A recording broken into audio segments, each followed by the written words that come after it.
Hello बच्चों, आइए प्रश्न को पढ़ते हैं। हमारा प्रश्न है, एक 1200 केजी किलोग्राम द्रव्यमान की मोटर कार 90 किलोमीटर प्रति घंटे की वेग से एक सरल रेखा की अनुदिश चल रही है। उसका वेग बाहरी असंतुलित बल लगने के कारण 4 सेकंड में घटकर 18 किलोमीटर प्रति घंटा हो जाता है। त्वरण और संवेग में परिवर्तन का परिकलन करें। लगने वाले बल के परिमाण का भी परिकलन करें। आइए प्रश्न की मुख्य अवधारणा को समझते हैं। तो यहाँ पर बात करते हैं मुख्य अवधारणा की। मुख्य अवधारणा।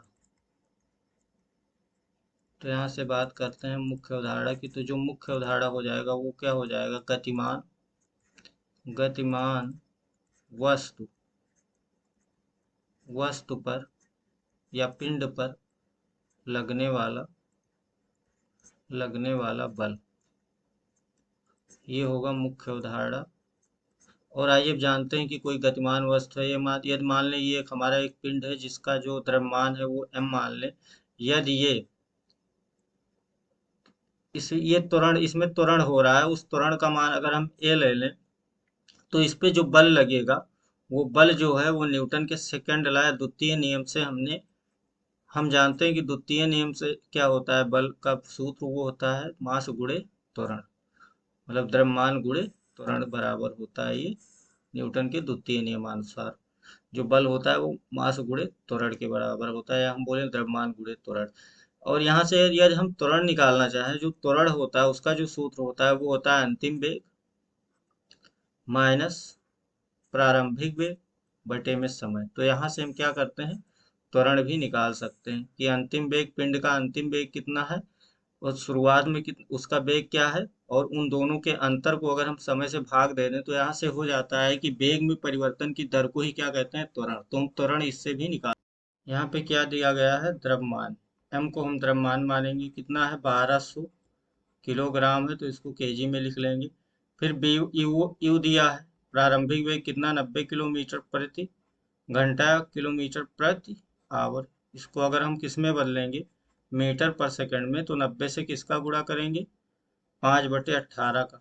ये सूत्र होता है, हम निकाल सकते हैं। 1000 किलोमीटर में कितने मीटर होते हैं, 1000 मीटर। 1 घंटे में कितने सेकंड, 36 सेकंड काटेंगे तो 5/18 आएगा। तो 18 पंचे 90 हो जाएगा। तो ये आ जाएगा हमारा 25 मीटर प्रति सेकंड। हम क्यों बदल रहे हैं, क्योंकि समय देखिए कितना दिया, 4 सेकंड, और ये घंटे में, तो हम इसीलिए इसको बदल रहे हैं। बी देखें तो बी बराबर भी कितना दिया है, बी बराबर दिया 18 किलोमीटर प्रति घंटा। तो 18 में 5/18 का गुणा करेंगे तो कितना हो जाएगा, ये भी आ जाएगा हमारा 5 मीटर प्रति सेकंड। हमारा बी हो गया।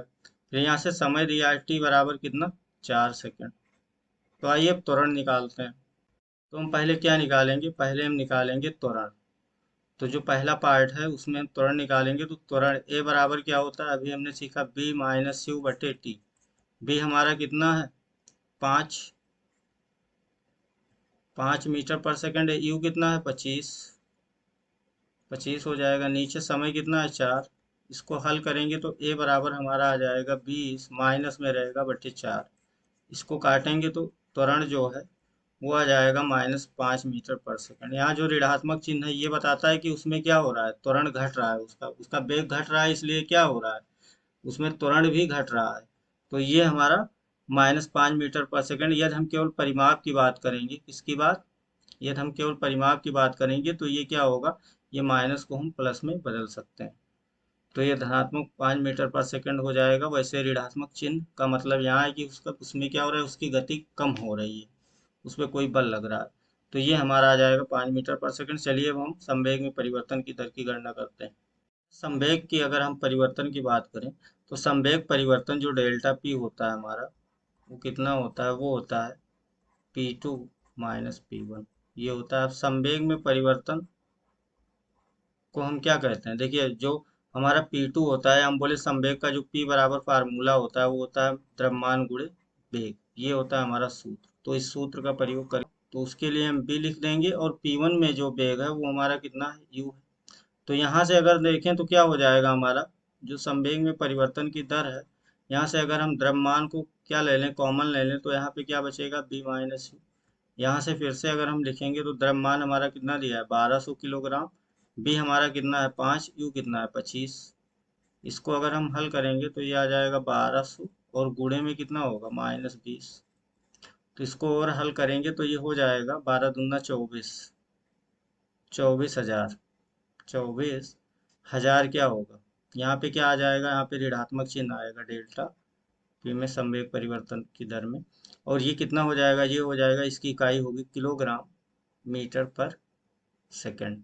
यहाँ से अगर हम केवल परिमाप की बात करेंगे तो परिमाप हमारा कितना आ जाएगा, ये एक सदिश राशि है, तो परिमाप अगर निकालेंगे तो केवल क्या आ जाएगा 24,000 किलोग्राम मीटर पर सेकंड।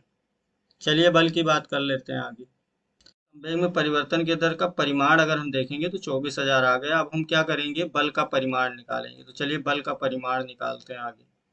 अब हम जानते हैं कि जो हमारा बल होता है, बल बराबर, वो क्या होता है, बल बराबर संवेग में परिवर्तन की दर को ही क्या कहते हैं, बल कहते हैं। ये सूत्र होता है। तो या एक दूसरा सूत्र लगा लें तो F बराबर क्या होता है, m गुणे E। तो दोनों सूत्र हम लगा सकते हैं यहाँ पे। चलिए यही लगा लेते हैं। दोनों एक ही बात है, दोनों क्या है, एक ही सूत्र है। ये दोनों सूत्र हमारे कैसे हैं, एक ही। तो यहाँ से चलिए हम लगाते हैं। तो F बराबर कितना आ गया हमारा, देखिए यहाँ से डेल्टा P बटे T है तो क्या लगाएंगे, या मास मान लें कितना आ रहा है हमारा, 1200 आ रहा है। और हमारा जो त्वरण है वो कितना आया है, वो आया है हमारा 5 मीटर पर सेकंड। कितना आया है, 5 मीटर पर सेकंड आया। तो यहाँ से क्या करेंगे, 5 से गुणा कर देंगे तो ये आ जाएगा 12×5 = 60, मतलब 6,000 न्यूटन हमारा आ जाएगा। एन यहाँ पे क्या इकाई है बल की, तो ये हो जाएगा हमारा बल। तो हम यहाँ से देख सकते हैं कि हमने बल के परिमाण की भी गणना कर ली, कितना आ गया 6,000 न्यूटन। और हमने संवेग की भी गणना कर ली, कितना है 24,000 किलोग्राम मीटर पर सेकंड। और हमने त्वरण भी निकाल लिया, कितना आया था 5 मीटर पर सेकंड। मैं आशा करता हूँ इस प्रश्न का उत्तर आपको समझ में आया होगा। धन्यवाद।